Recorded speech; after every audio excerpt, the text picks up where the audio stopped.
Gente, quem acompanha minha trajetória aqui no Book Júlio sabe o quanto eu amo ler biografias. E eu estou, terminando de ler, a biografia do Conde D, o marido da princesa Isabel. E, esse aqui é a foto dele. Ele foi marido da princesa Isabel, a última princesa imperial do Brasil, de fato. Então ele foi príncipe imperial consorte. Ele ajudou muito a nossa princesa Isabel durante as suas regências, E eu vou aqui falar um pouquinho do Conde D. O Conde D, ele é neto do rei Luís Felipe da França, tá? O avô dele é destronado quando ele tem 5 anos de idade, tá? Então o Conde D, ele tem que fugir com a família. A rainha Vitória manda um vapor para Paris para resgatar a família real. Então o Conde D, com 5 anos de idade, ele tem que sair da sua terra natal e vai viver então na Inglaterra. Ele vai estudar em Edimburgo, tá? Ele vai aprender idiomas, latim, português, espanhol e alemão. Tá? O aprendizado militar dele ele faz no exército espanhol. E durante toda a sua infância e adolescência ele viveu, com o peso de ser, da casa dos Orleans, de ser do ramo dos varões, da casa de Orleans, a casa real francesa, que é um ramo cadete da casa de Bourbon. Então a casa de Bourbon e a casa de Orleans são casas irmãs, são famílias que descendem de um mesmo rei. Então, a família real francesa e a família real espanhola têm estreitos laços de parentesco. E esses laços são estreitados, com os Bourbon com os Bragança, e no casamento da princesa Isabel, os Orleans com os Bragança. É o que vai dar o ramo Orleans e Bragança, o ramo da família imperial brasileira. Tá? Esse é um dos ramos. Existem 2 ramos, Orleans e Bragança, e existe um ramo de Saxe-Coburgo-Bragança, que é o ramo descendente da princesa Leopoldina Teresa, irmã mais nova da princesa Isabel. Mas aqui nós vamos nos ater na vida do Conde D. Então esse rapaz, ele vive sufocado, pelos estudos, pelos invernos, ele relata, pelos invernos ingleses e pela religiosidade. Sua família era muito religiosa. E a vida dele muda drasticamente com uma proposta de casamento, dele se casar com uma das filhas do imperador do Brasil. Então ele e um primo dele, tá? Augusto de Saxe-Coburgo, Gotha. Esse primo era primo pelo lado materno. A mãe dele era princesa de Saxe-Coburgo, Gotha, antes de se casar, Então quando ela se casa, ela se torna princesa de Orleans, E depois a gente fala um pouquinho, Depois eu falo que só dos pais dele. Vou fazer um vídeo só sobre os pais dele, que tem uma história também interessante. Então ele e esse primo Augusto vêm para o Brasil. Inicialmente estava se cogitando o Duque de Saxe, que tinha o título nobiliárquico maior do que de conde, de conde é bem pequeno e de duque é o maior. O Duque de Saxe para a princesa imperial, para a princesa Isabel, e o Conde D para a princesa Leopoldina. Mas Dom Pedro II, quando ele se casou, ele teve um grande choque, Ele não sabia como que era a esposa. Ele recebeu uma tela a óleo de uma italiana alta, morena, bonita. Quando chegou aqui, Dona Teresa Cristina era menor do que ele esperava, era manca, era mais velha do que ele não achou-a bonita. Então, ele quis fazer diferente com as filhas. Dentro das possibilidades, ele quis deixar as meninas escolherem os maridos, os cônjuges. Então ele falou, olha, as 2 possibilidades são essas. Quem vocês escolhem? E a princesa Isabel gostou mais do Conde D, e a princesa Leopoldina gostou mais do Duque de Saxe. Então os casais se inverteram. A princesa Isabel casou-se com o Conde D, e a princesa Leopoldina Teresa se casou com o Duque de Saxe, tá? Então o cônjuge dele ele se casa com a princesa Isabel. Depois de algum tempo eles vão passar a lua de mel. Depois de algum tempo de casados, eles vão viajar em lua de mel, vão para a Inglaterra porque o cônjuge dele quer que ela conheça os parentes dele, né, a família dele, e ela não é recebida na corte britânica como princesa imperial do Brasil, ela é recebida como esposa de Gastão de Orleans, cônjuge dele. Muitos anos depois é que a Inglaterra vai pedir desculpas por esse fato, porque ainda tinha uma questão, né, diplomática mal resolvida entre Brasil e Inglaterra, e por isso, né, do não recebimento da herdeira do trono do Brasil como se deveria recebê-la. Tá? Eles voltam, a Guerra do Paraguai, o Paraguai declarou guerra ao Brasil, o conde dele fica meio insatisfeito porque o imperador não deixa ordem, não deixa nada, pedido nenhum para ele, nem para ele fazer algo no Rio, nem para ele ir para a guerra. Mas mesmo assim ele se arruma, né, prepara as coisas, deixa uma série de recomendações à princesa Isabel. Eu lendo uma das recomendações que ele deixa para a princesa Isabel, eu acho muito engraçado. Não fazer caretas, né?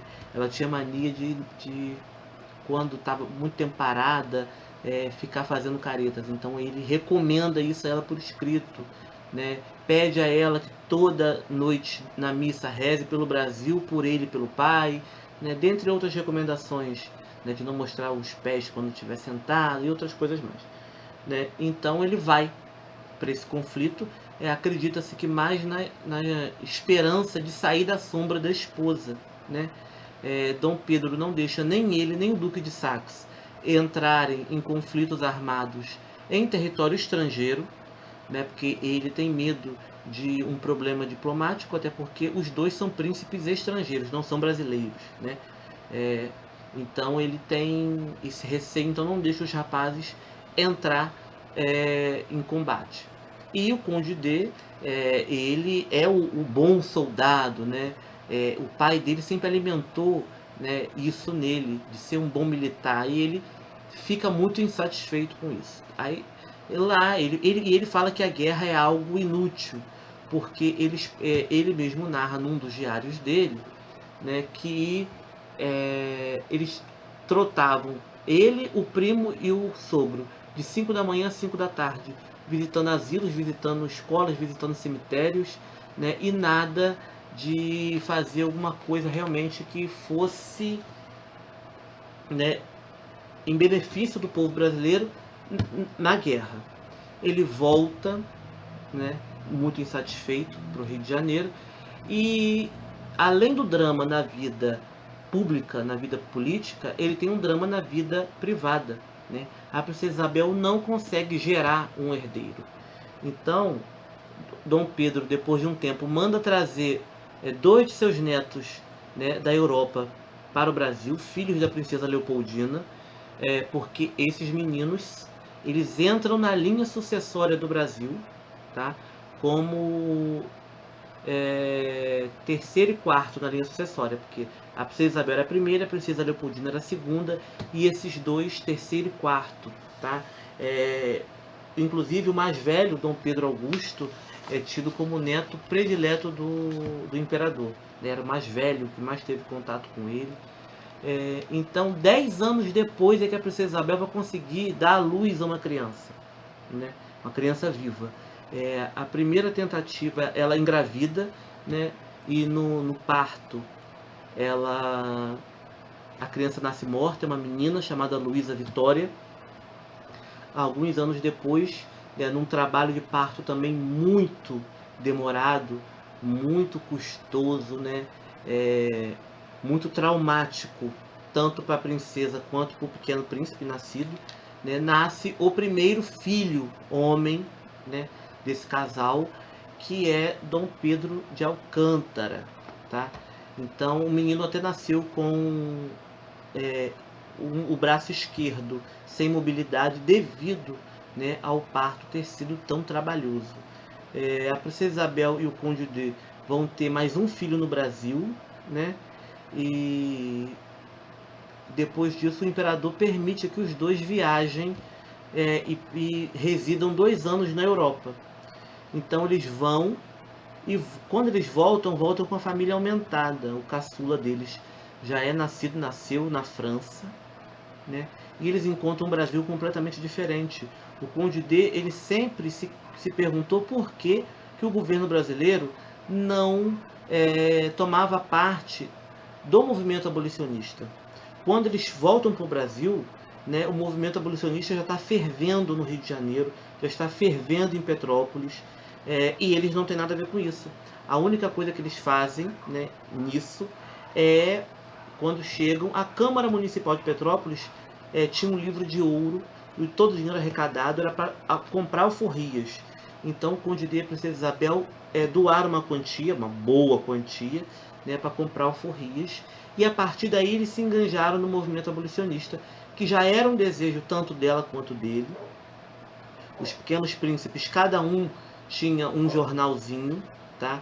E nos jornais, os jornais eram de cunho abolicionista, e eles falavam, né, abertamente sobre a abolição, sobre os benefícios da abolição, que a abolição era o correto, que era o que Deus queria, e falavam coisas do cotidiano da corte, tá? Do cotidiano dos palácios. E esse jornal, ele era impresso na casa da princesa, e eles distribuíam na corte, tá? Dentro do Palácio Imperial, né? Dentro das residências imperiais, dentro das propriedades da família, para os funcionários da família, né? Tanto brancos quanto negros, até porque a família imperial não possuía escravos, tá? Os escravos que eram utilizados dentro dos palácios imperiais pertenciam à coroa brasileira, não à pessoa do imperador. O Conde D, junto da Princesa Isabel, no golpe de 15 de novembro de 89, tenta fazer com que o imperador fique no Brasil, né, destitua aquele ministério, crie outro, né, para combater o golpe republicano. O imperador se nega, né, então a princesa e o príncipe, né, Gastão de Orleans, não tem muito o que fazer, e a família tem 24 horas para sair do Brasil. Né? Dão 24 horas para a família sair do Brasil. Na madrugada, colocam a família num navio e exilam, né, a família imperial. Então o Brasil, ele dorme como uma monarquia e acorda como uma república.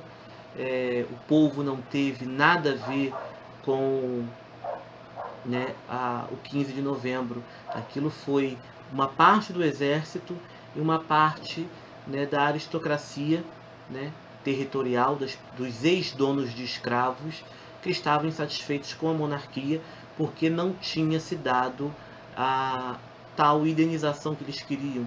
Na realidade, eles não queriam a abolição da escravatura, mas já que ela veio, eles queriam que o governo desse uma indenização pela alienação dos seus bens, que eram os escravos, né? Então o Conde D vai, né, para o exílio com a família. O imperador e a imperatriz vão ficar em Portugal, e a princesa imperial e o Conde D vão para Paris. Em 89, em dezembro de 89, a imperatriz morre, a sogra do Conde D, Dona Teresa Cristina. Em 1891, falecem o imperador Pedro II e a condessa de Barral, amiga da família. A princesa Isabel se torna chefe da casa imperial e da família Bragança, do ramo brasileiro, tá? O Conde D, ele chega a vir para o Brasil. Ele vem trazendo, né, acompanhando os restos mortais dos imperadores, tá? Do Dom Pedro II e de Dona Teresa Cristina. É recebido aqui pelos militares que estavam governando com honras, né, militares. E no ano seguinte, depois disso, a princesa Isabel morre em 1921, tá? E em 1922 o Conde D, junto com a nora, os netos e o filho mais velho, Pedro de Alcântara, vem para o Brasil para as comemorações do centenário da independência. Mas o Conde D, ele morre a bordo do navio, né, após o jantar, e depois seu corpo é levado de volta para a Europa para ser enterrado, né, no Panteão dos Orleans, em Paris. Tá? Eu não falei antes, mas os dois filhos da princesa Isabel do Conde de, né, o segundo e o terceiro filho, falecem, tá? Um num bombardeio, né, o avião onde ele servia nas Forças Armadas Britânicas, o avião que ele pilotava foi bombardeado, e o outro vem visitar o pai e acaba falecendo, né? Também por consequências da guerra, tá? Porque esses filhos serviram, os dois mais novos serviram na guerra. Dom Pedro de Alcântara não serviu por conta da imobilidade do braço esquerdo, então não era permitido. Então o corpo é levado de volta, é sepultado em Paris. Anos depois, tanto a princesa Isabel quanto o Conde de voltam para o Brasil. Os corpos são velados, né, em igrejas do Rio. São recebidos aqui a princesa Isabel com honras de chefe de Estado e o Conde de com honras de comandante em chefe das Forças Armadas. Depois de serem velados no Rio, vão para Petrópolis para um novo velório e depois são sepultados definitivamente na Catedral Imperial de Petrópolis, ao lado, né, dos imperadores Pedro II e Teresa Cristina. Então lá repousam, né, o sono dos justos, a princesa Isabel, né, e o seu marido Conde de. Isso aqui é só um breve resumo sobre a vida desse homem, né, que por muitos na época era considerado, né, um pretenso usurpador do trono brasileiro, né. A política da época, os políticos da época não gostavam do Conde de por conta das ideias liberais dele e pelo fato dele ser estrangeiro, dele ser francês. Então acreditavam que um estrangeiro iria governar o Brasil. Falavam que a princesa Isabel não tinha capacidade de governar, né? Então a figura do Conde de e da princesa Isabel foi muito atacada, foi muito denegrida, e eu vejo que muito disso permanece até hoje. Muita gente acha, né, que o Conde de foi alguém, um usurpador, alguém que não fez nada pelo Brasil, né? Foi o Conde de, por exemplo, que por um decreto extinguiu a escravidão no Paraguai. Então, o Paraguai teve uma abolição da escravatura antes da nossa, porque foi o Conde de quem decretou durante a Guerra do Paraguai e mandou um ofício ao governo provisório da República do Paraguai dizendo que estava abolida a escravidão, e o governo paraguaio, né, o governo provisório paraguaio, acatou esse decreto do Conde de. Então, a escravidão num país vizinho terminou graças a esse homem. Ele, né, vendo que a educação da princesa Isabel era muito defasada perto da educação de príncipes e princesas europeus, ele estipulou para ela um programa de leituras. Ele visitava frequentemente repartições públicas com ela, fez ela ler a Constituição da Inglaterra, né? Fez ela ler livros sobre história contemporânea, tanto do Brasil quanto de outros países, para ela entender como seria a situação dela, né? E entender erros e acertos de monarcas, né, ao longo da história, né? Para que ela aprendesse tanto com os erros quanto com os acertos, para que se errasse pouco, né? No lar dele, né, no lar deles, né, quem mandava era ele, tá? Ele era a gente está falando do século XIX, o homem manda na casa, né? E na casa do Conde de e da princesa Isabel não era diferente, quem mandava era o Conde de, né? Ele é quem ditava as regras, tá? O casamento deles foi realizado numa época em que não se partia dos nubentes. O desejo de se casar eram tratativas, ou eram acordos familiares, ou, como no caso deles, acordos diplomáticos entre nações. Então, o amor não foi a causa do casamento deles, mas eu diria que foi a consequência, porque foi um casal que se amou muito, foi muito cúmplice um do outro, né? E no fim da vida ela tinha problemas, né, motores, então ela ditava as cartas, ele escrevia. As cartas que ele escrevia para os amigos, né? Ele falava dela, né? Ele falava muito saudoso do Brasil, né? Das pessoas do Brasil, né? E a gente vê na correspondência do Conde D que ele era uma pessoa muito simples, porque ele falava de... Tem uma correspondência dele com uma amiga da família, né? Dele e da princesa Isabel juntos, né? Porque a correspondência deles acaba se misturando, porque ele escrevia cartas tanto para ele, dele para alguém, quanto dela para outra pessoa. Ele narrou, por exemplo, a morte da sogra do jardineiro, né? Falava que estava preocupado com a saúde de tal empregado. Então a gente vê que é uma pessoa, né, que era neto de um rei, genro de um imperador, né, casou-se com a herdeira de um trono, né, continuava conde, continuava rico, que depois que o pai dele faleceu, um pouco depois de Dom Pedro II, o pai dele veio a falecer, o pai dele deixou uma herança muito gorda para ele, né, o que garantiu, né, a vida, né, de luxo para ele, para a princesa Isabel e para os filhos, né, durante muito tempo. Mas uma pessoa que vem de berço real e se preocupa com aqueles que muitos considerariam pequenos. Então tá aqui, né, um vídeo que não faz nem jus a... Tem gente aqui, o Gregório tá aqui, meu gato. Um homem que muitos denegriram, muitos falaram mal, muitos entenderam, né, mal, mas um homem que muito amou o Brasil, muito procurou fazer pelo Brasil, tá? Gente, se você não é inscrito, se inscreve no canal, ativa o sino de notificações.